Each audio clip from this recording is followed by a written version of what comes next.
Jack trudged through the crowded streets of the diplomatic quarter, weaving between diplomats, tourists, and vendors. The area was a bustling hub where humanity mingled with alien representatives. Jack, an engineer with a knack for gadgets, rarely visited this part of the city, but today's tech expo had drawn him out of his workshop. As he turned a corner, a commotion caught his attention. A small crowd had gathered around a smoking object partially embedded in the pavement. Curiosity piqued. Jack nudged his way forward for a closer look. It was a small craft, unlike any design he'd seen. A sleek, metallic surface marred by scorch marks and dents. "Must have come down hard," muttered a man next to him, who Jack noticed wore the uniform of Earth security. "Do you think it's alien?" Jack asked, his gaze fixed on the craft. "Definitely. We've got a team on the way. Stand back, folks," the officer announced, but his order was more curious than authoritative. Ignoring the warning, Jack edged closer to the craft. A faint moaning sound from inside made his heart race. Without a second thought, he approached the hatch. It was slightly ajar, hissing with escaping air. "Hey, you shouldn't," the officer began, but Jack was already prying the hatch open with a nearby piece of debris. Inside, amidst blinking consoles and alien script, lay a figure. She was smaller than most humans, with delicate, scaled skin that shimmered under the emergency lights. Her breaths were shallow, and her lower body was pinned under a collapsed panel.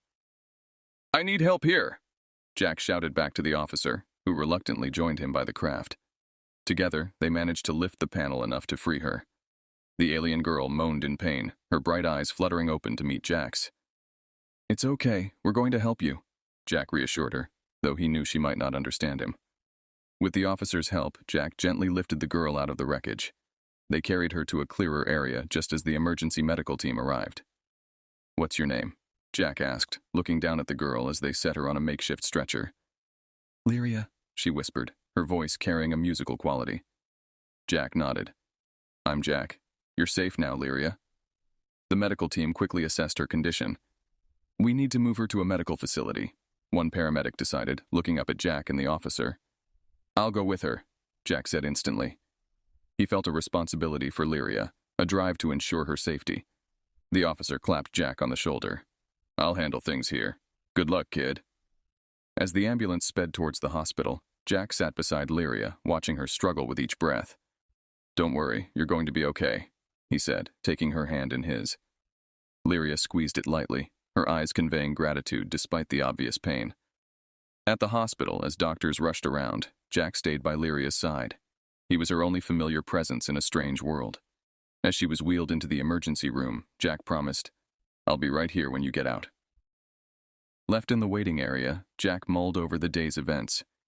He couldn't shake the feeling that this was the beginning of something bigger than him, something that might change his life forever. The hospital's sterile, buzzing environment faded into the background as Jack replayed the morning's events in his mind. Waiting anxiously for any news on Lyria's condition, he couldn't help but feel a bond forming with the alien girl. It was something beyond curiosity or sympathy. It felt like a mission he couldn't turn away from. Hours later, a doctor emerged, her expression guarded, yet gentle. "She's stable," she announced, her gaze fixed on Jack. "But her recovery will be complicated. She's not used to our atmosphere or gravity, and it appears she has pre-existing conditions related to her species' physiology." "Can I see her?" Jack asked, his concern deepening.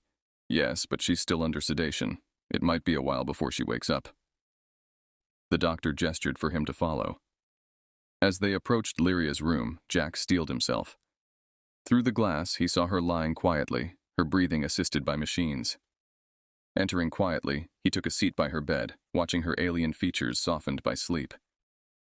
When Lyria finally stirred, her eyes fluttered open, confusion and fear evident. Seeing Jack, her expression softened slightly. "Jack?" Her voice was a whisper, strained but unmistakable.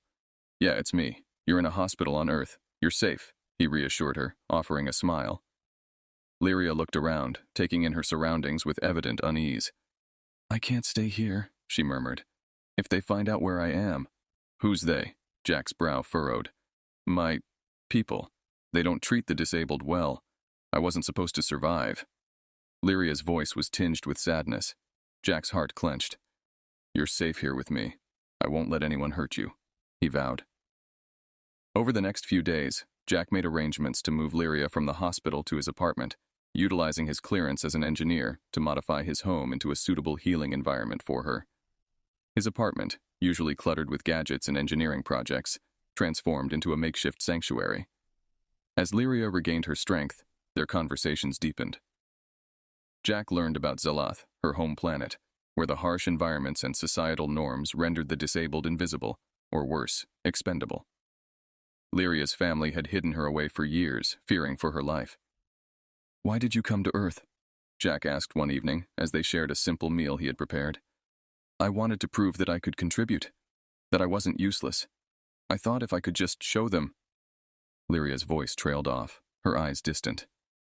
"You're not useless, Lyria. You're incredible," Jack said firmly, his mind racing with ideas. "I think I can help you, more than just hiding you here." "What do you mean?" Lyria looked at him, intrigue sparking in her eyes. "I'm an engineer. I build things. Maybe I can build something to help you. To move. To be more independent." Jack's voice was filled with a newfound purpose. Lyria's eyes widened, a mix of hope and hesitation playing across her face. "Do you really think that's possible?" "I know it is. We'll work on it together," Jack promised. And so, their journey began. Jack's apartment turned into a workshop and a home for Lyria. Night after night, they worked on designs and prototypes, each failure bringing a lesson and each success a shared triumph. Their bond deepened, rooted in shared secrets and a mutual determination to defy the odds. Jack's workshop was alive with the hum of machinery and the soft glow of computer screens displaying complex blueprints. The room, once a chaotic space filled with half-finished projects, had transformed into a focused studio dedicated to one purpose: building an exoskeleton that would allow Lyria to walk. "Okay, Lyria, let's try this one more time," Jack said, adjusting a lightweight frame designed to fit around her slender, scaled limbs. The prototype was sleek, made of composite materials that Jack had sourced through his contacts in the aerospace industry. Lyria positioned herself on the support harness Jack had rigged up. It allowed her to test the exoskeleton without the risk of falling. She looked determined, but nervous, her eyes fixed on her own legs.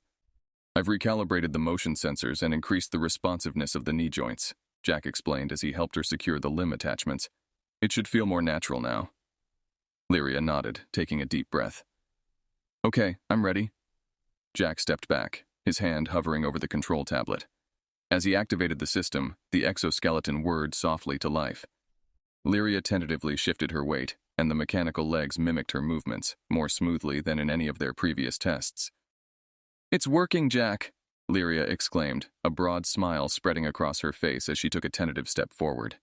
The exoskeleton supported her weight, moving fluidly with her. Jack couldn't help but grin, pride swelling in his chest. "You're doing great, Lyria. How does it feel?" "It feels amazing," she replied, taking another step, then another. Her voice was filled with wonder and a hint of disbelief. "I never thought I'd be able to walk like this." As Lyria continued to experiment with walking, Jack observed and made notes on a digital pad. He noted every nuance in her movement, ready to make further adjustments. After a while, they took a break, Lyria returning to her chair, her cheeks flushed with excitement and exertion. Jack wheeled over a small table with 2 cups of tea. "This is just the beginning," Jack said, handing her a cup. "We can refine it further, make it more comfortable, more intuitive." Lyria held the cup with both hands, her gaze thoughtful. "Jack, this changes everything, not just for me, but potentially for many others on Zelath. If they see what can be done..." Jack nodded, the weight of their potential breakthrough dawning on him. "We'll need to think about how to present this. It could stir some trouble, you know, with the authorities here and on your planet." Lyria's expression hardened with resolve. "I know, but we can't hide forever. If there's a chance this can make a difference, we have to take it." "That's the spirit," Jack said with a supportive smile. "And I'll be with you every step of the way." Over the following weeks, Jack and Lyria continued their work with a renewed sense of purpose. Each test brought Lyria closer to seamless movement, and each iteration of the exoskeleton became more advanced. Jack found himself more invested than ever, driven not just by the technical challenge, but by the desire to see Lyria succeed, to see her reclaim her autonomy and, perhaps, one day, change her world. Their collaboration turned the workshop into a place of hope and potential, a stark contrast to the isolation and despair Lyria had experienced before. Together, they were not just building a device. They were crafting a future. As the weeks turned into months, the workshop had become a second home to both Jack and Lyria. The exoskeleton, now in its fourth iteration, was more than a medical device. It was a symbol of what could be achieved when two determined minds from different worlds collaborated. One evening, as they sat surrounded by scattered tools and digital screens glowing with design improvements, Lyria turned to Jack with a serious expression. "Jack, I've been thinking. We need to talk about what comes next. We've created something amazing here, but it's time we consider the bigger picture." Jack nodded, setting aside his tablet. "I agree. We've proven the technology works. It's time to think about how we can introduce it to the world. Your world and mine." "There's something else," Lyria added, pausing as she gathered her thoughts. "I haven't been entirely honest with you about how I ended up here on Earth. It wasn't just an accident or a desperate escape. I was sent away because my presence became inconvenient." Jack leaned in, concern etching his features. "What do you mean?" "In my society, those who are disabled are often hidden away, as you know. But it's more than just being hidden. We're seen as a burden, a bad omen. My family was part of a faction that wanted to change these views. When they couldn't hide me anymore, sending me away to Earth was the only way to keep me safe from being..." Lyria trailed off, the weight of her memories pressing down on her. Jack reached out, taking her hand. "You're safe here, Lyria. And we're going to show everyone, not just your people, but everyone, that being different isn't a weakness. It's a strength." Lyria squeezed his hand, grateful for his support. "I want to go public. I want to show my people what I can do now, thanks to you. Maybe then they'll see that what we consider disabilities don't define our worth." Jack smiled, inspired by her courage. "Let's do it. Let's plan a demonstration. We can invite representatives from both Earth and Zelath. Show them what you've achieved." They spent the next few days planning the event.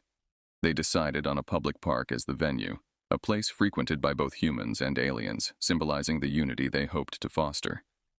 Jack contacted a few trusted colleagues and media connections, pitching the story of a breakthrough in assistive technology designed by a human and an alien working together. The day of the demonstration arrived. The park was bustling with people, reporters, and a few discreetly placed security agents.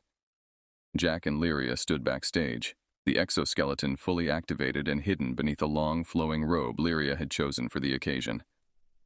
"Are you ready for this?" Jack asked, adjusting a microphone on Lyria's collar. Lyria nodded, her eyes bright with determination. "More than ever." They stepped onto the stage, greeted by the curious murmurs of the crowd. Jack gave a brief introduction, explaining their work and its implications. Then, it was Lyria's turn. With the crowd watching, Lyria removed her robe, revealing the sleek, metallic exoskeleton. There was a collective gasp as she began to walk across the stage, each step smooth and confident. "My name is Lyria," she began, her voice clear and strong. "I was told I would never walk, that I would never contribute to society. Today I stand before you not just as a testament to human ingenuity, but as proof that the potential within us is not defined by our physical limitations, but by our spirit and our resolve." The crowd erupted in applause, many standing in ovation. Jack watched, his heart full of pride. Together, they had not only changed Lyria's life, but perhaps had started a movement that could change many more. The aftermath of the demonstration was a whirlwind of media coverage and public discourse. Lyria had become the face of potential change, her story resonating with many across Earth and even reaching the distant ears of her home planet, Zelath. However, not all attention was positive. The showcase had stirred more than just admiration. It had ignited controversy and fear among some human and Zelath factions. Jack and Lyria spent the days following the event in a cautious bubble, aware that their actions had possibly attracted the wrong kind of attention. Their fears were confirmed when Jack's apartment was suddenly raided one evening by Earth security forces, acting on undisclosed concerns about alien technology and espionage. "Search everything," barked the lead officer as his team stormed through Jack's workshop, dismantling his work and confiscating the exoskeleton. Jack stood protectively in front of Lyria, his mind racing for a solution. "This is a medical device, not a weapon. You have no right..." "Everything alien must be vetted for security risks," the officer interrupted sternly, not meeting his gaze. "You're coming with us for further questioning, both of you." With no time to argue and little chance of reasoning with the officers, Jack whispered to Lyria, We need to get out of here. As the officers were momentarily distracted, organizing the seized equipment, Jack pulled Lyria towards a back door he had installed precisely for an emergency escape. With the exoskeleton confiscated, Lyria struggled to keep up, her determination palpable. Once outside, Jack and Lyria moved quickly through the dark alleys of the city. Jack's heart pounded not just from the physical exertion, but also from fear and anger. They needed a safe place, and he knew just the contact who could help. Reaching a nondescript building, Jack knocked in a specific pattern. Moments later, the door opened a crack, and an eye peeked out. Recognizing Jack, the door swung open wider. "Jack, what on earth?" the man began. "No time, Dave. We need a place to lay low. Can you help?" Jack interrupted urgently. Without a word, Dave ushered them inside, glancing nervously up and down the street before closing the door. They were in a small safe house used by those who sympathized with aliens facing unjust treatment on Earth. While Lyria rested, Jack explained their situation to Dave, who was an old engineering school buddy now involved in rights activism. "We've got to get her another exoskeleton, or at least the parts. She can't be seen like this. It's too dangerous," Jack stated, his mind working through the logistics. Dave nodded, understanding the gravity of the situation. "I'll make some calls, see what I can scrounge up. You two lay low. The streets aren't safe anymore, especially for her." The next few days were tense as Jack and Lyria waited in the shadows of the safe house. Lyria, frustrated and frightened, felt the walls closing in on her. "Jack, I can't stay hidden forever. We need to think bigger." Jack agreed, his resolve hardening. "We'll find a way to get the message out, to prove to everyone that fear won't win. First, we get you mobile again. Then we tackle the bigger picture." Using Dave's contacts, they slowly gathered the necessary components. Under the cloak of secrecy, Jack began assembling a new exoskeleton. This time, it was not just about mobility, but about making a statement. Every piece of metal, every circuit he soldered was fueled by a mix of fear, anger, and hope, a hope that this was not the end of their journey, but just another beginning. With the new exoskeleton nearly functional, Jack and Lyria prepared for the next phase of their plan. Tensions were high as they realized the gravity of their decision to flee. Their temporary hideout, provided by Dave, had served its purpose, but staying in one place too long was risky. "We can't keep moving around the city with you looking like this. It's too dangerous," Jack said, adjusting the final components of the exoskeleton in the dim light of the safehouse's workshop area. "Once this is done, we'll need to find a safer place, maybe off-planet." Lyria tested the range of motion in her new mechanical limbs, a mix of anxiety and anticipation in her eyes. "Where would we go? My people would find us anywhere in the galaxy," she pointed out, her voice tinged with fear. Jack stopped his work, looking up at her. "There are places less touched by your government's reach, and I have contacts who can help us disappear." The plan was set into motion swiftly. Jack contacted a smuggler he trusted, an old college friend who now specialized in discreet cargo transport. They arranged a rendezvous at a secluded airstrip outside the city. The risk was immense, but so were the stakes. As night fell, Jack and Lyria made their way to the meeting point. The city's skyline was a distant shadow against the stars, a stark reminder of the world they were leaving behind. The journey was fraught with tension, each shadow and sound magnifying their anxiety.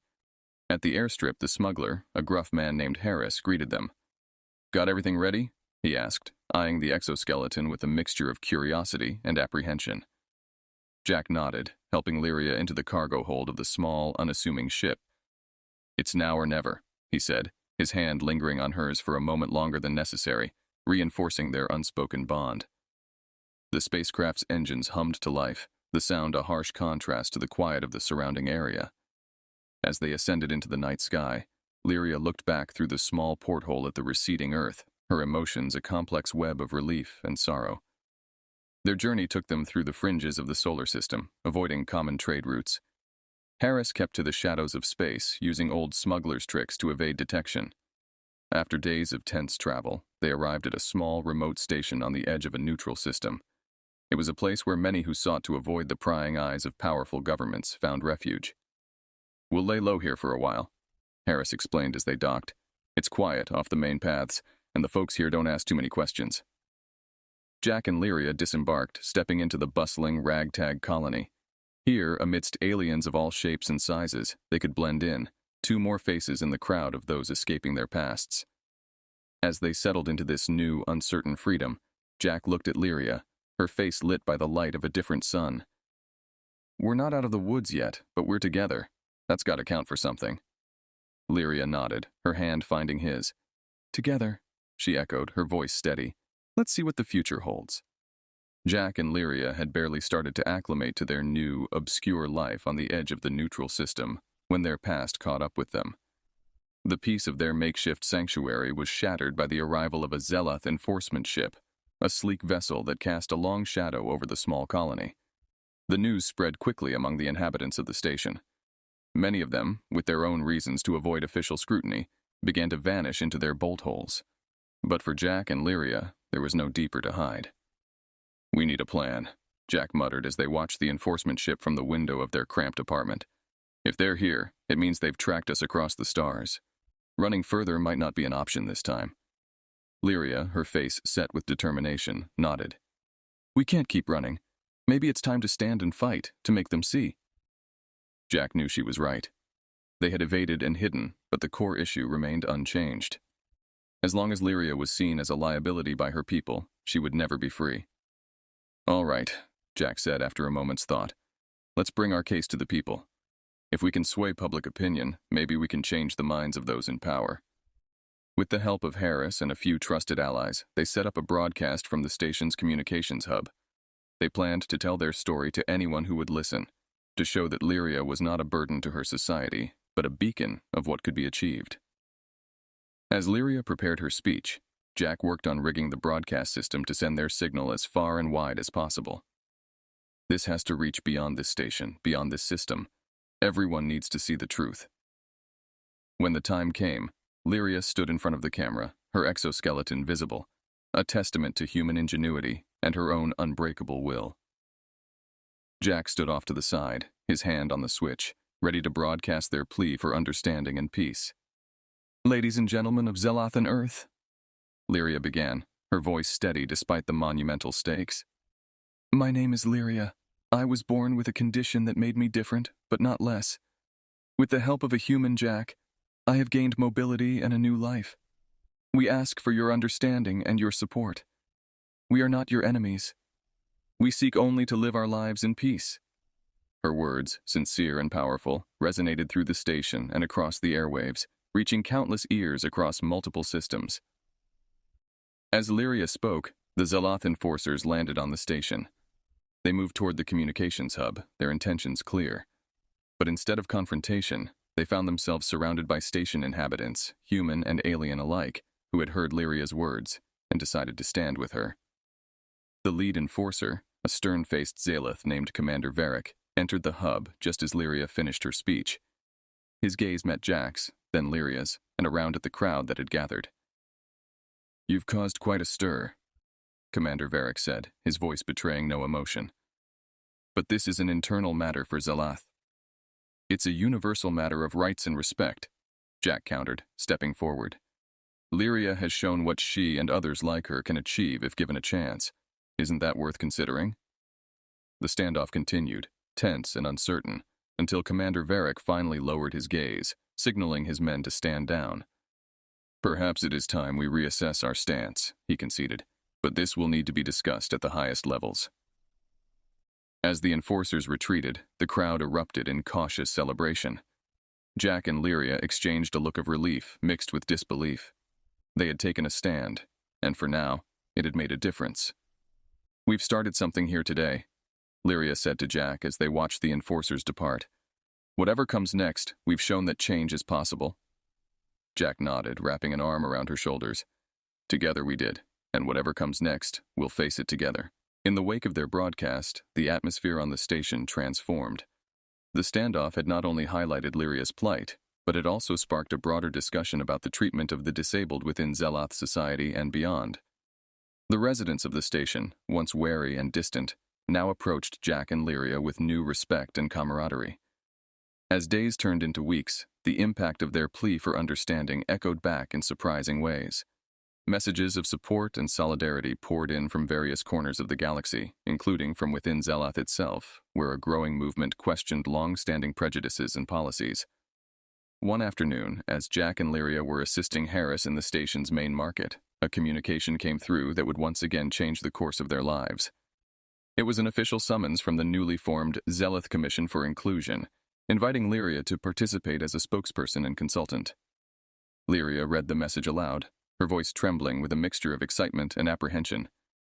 They want to hear more about the exoskeleton technology, and they're discussing reforms based on our experience. Jack looked at her, a proud smile spreading across his face.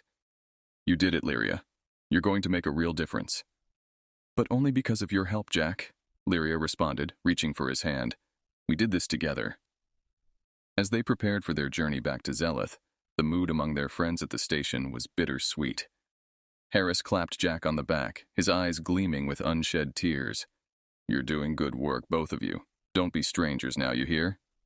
The return to Zealoth was met with media fanfare unlike any before. Lyria, once a hidden shame of her family, was now being celebrated as a pioneer for change. The exoskeleton, once a secret project crafted in the shadows, was now viewed as a beacon of progress. Lyria's testimony before the commission was broadcasted planet-wide. With Jack by her side, she spoke not only of the technology that had changed her life, but also of the need for societal transformation. True strength, she declared, lies in our capacity to embrace and uplift every member of our society, regardless of their physical capabilities.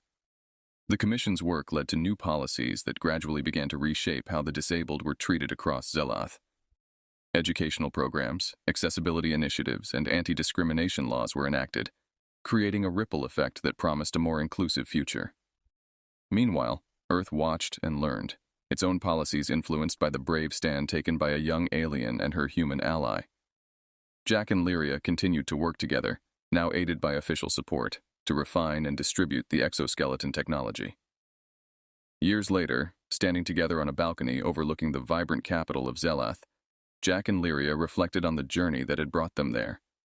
The city below buzzed with life, a stark contrast to the silence of their early days in hiding.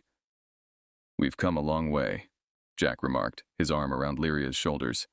Yes, Lyria agreed, leaning into his embrace. And we still have a long way to go. But as long as we have each other, I believe we can face anything.